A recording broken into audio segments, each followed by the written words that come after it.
Let's do a little preseason how to watch next on Fantasy Football Today in 5. I'm Chris Towers. Welcome to FFT in 5 here with Adam Azer. We're going to give you what to watch for the preseason week 1. Technically, by the time you listen to this, we'll have seen a couple of preseason games, but most of them are happening Friday, Saturday, and Sunday this week. And Adam, I think the biggest thing is we got 3 big quarterback battles. Well, we got 1 big quarterback battle and then 2 quarterback battles that are also happening that we don't really care very much about for fantasy. Colts. Anthony Richardson will start the Colts season or preseason opener. Does not necessarily mean that he is going to be the starter in week 1, but at this point, I don't know if it's, would you say it's fair to say it's his job to lose versus Gardner Minshew?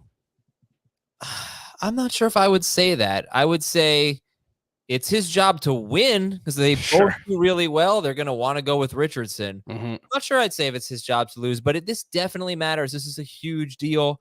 And I think, he might look really bad, but I remember talking about how bad Justin Fields looked last preseason. So it doesn't take much for these extremely mobile quarterbacks to be good for fantasy. Keep that in mind. But I do think he needs to go out there and at least do a representative job, a respectable job, to claim that starting spot week 1. And if you're interested in Michael Pittman, this is a big deal. You should be rooting against Anthony Richardson right now.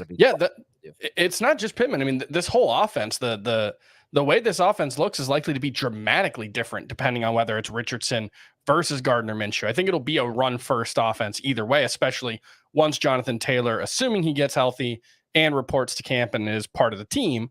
It should be a run-first offense, but it might be the lowest passing volume offense in the NFL if Anthony Richardson's the starter. So there's a lot at stake here.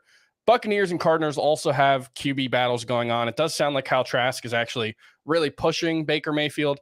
I think what you'd want to see from those, and we don't have to spend much time on it, but what you want to see is someone win a job, not someone get the job by default, because at least that would give us some reason for optimism from the Buccaneers and Cardinals passing games, although I don't think we're going to have a ton either way.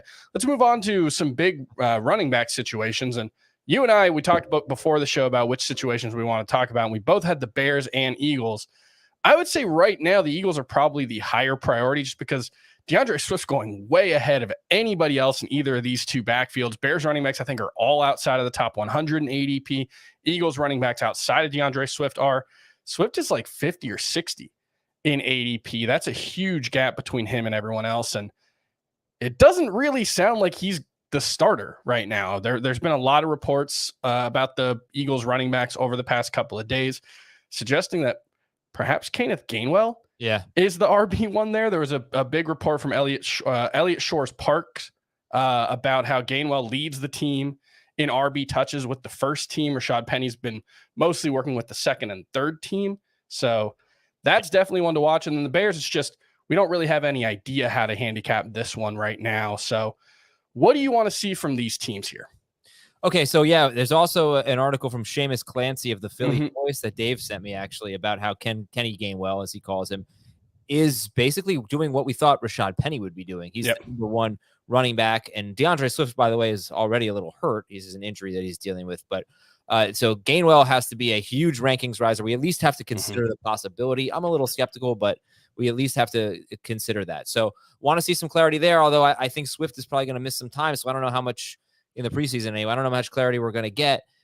Meanwhile, for Chicago, I don't really necessarily buy this whole thing about pass protection being what's going to determine who the number 1 running back is.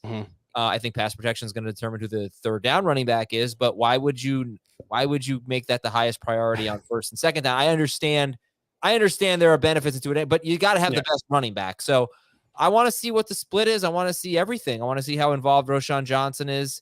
We're probably not going to learn all that much until week 1, unfortunately, but that's definitely something to watch. All right. Another one I want to target this weekend as I'm watching is the Commanders running backs usage. How do Brian Robinson and Antonio Gibson get used in this new offense with Eric Bieniemy calling the plays? There's been a lot of talk about Antonio Gibson having a bigger role in the passing game. I think that does make him a viable sleeper for fantasy, but if Brian Robinson's been being used on some third downs, that obviously would complicate things. What else are you watching this weekend? Cowboys wide receivers. And that's the thing is this is more of a training camp thing because I don't know how much the Cowboys are going to play their starters. But can Michael Gallup actually be the number 2 wide receiver ahead of Brandon Cooks? Can one of these guys become fantasy relevant? Cooks is going to get drafted. Gallup might not in your league. So you might want to draft him, and you certainly might want to be paying attention to what's going on there. And I do want to see how much, speaking of the Commanders, I want to see how much Eric Bieniemy yells at Antonio Gibson and Brian Robinson this week.